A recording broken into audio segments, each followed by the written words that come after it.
ជំរាបសួរបងប្អូនទាំងអស់គ្នាហើយគ្រប់ថ្នាក់ដឹកនាំនៅក្នុងនៅទីនេះដែលមានវត្តមាននៅទីនេះជាទីគោរពនិងជាទីស្រឡាញ់ខ្ញុំឈិនសំណាងថ្ងៃនេះមានកិត្តិយសដែលបានចូលរួមផ្ទាល់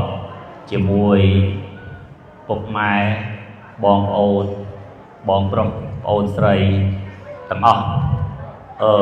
ពេលដែលខ្ញុំមកទីនេះក៏បានមានក្រុមការងារផ្នែកក្រុមហ៊ុនចិនចូលរួមជាថវិកាជួយដល់បងប្អូនពេលមកដល់ខ្ញុំពិតជាមានចិត្តក្តុកក្តួលដោយសារ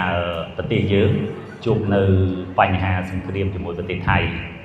ហើយទឹកចិត្តដែលខ្ញុំខំប្រម៉ែប្រមូល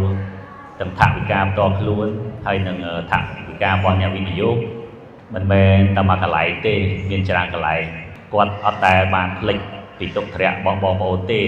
ពេលណាបងប្អូនមានទុក្ខលំបាកបងប្អូនឃើញហើយយើងតែងតែចុះជួយតាម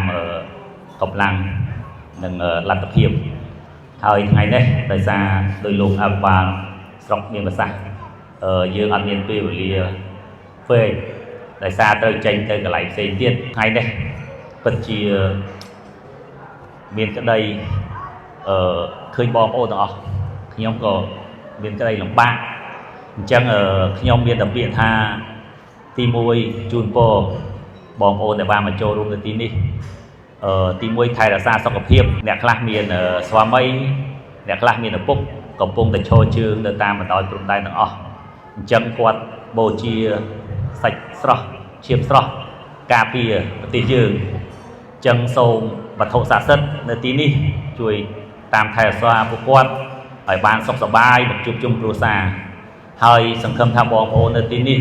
សហការជាមួយអាជ្ញាធរបើបងប្អូនមានបញ្ហាអ្វីរាយការណ៍ជូនគាត់ហើយជាចុងក្រោយសូមជូនពរបងប្អូនទាំងអស់គ្នាទី1សុខភាពល្អហើយឲ្យសង្គ្រាមឆាប់ចប់យើងបានវិលត្រឡប់ទៅផ្ទះយើងទាំងអស់គ្នាសូមអរគុណ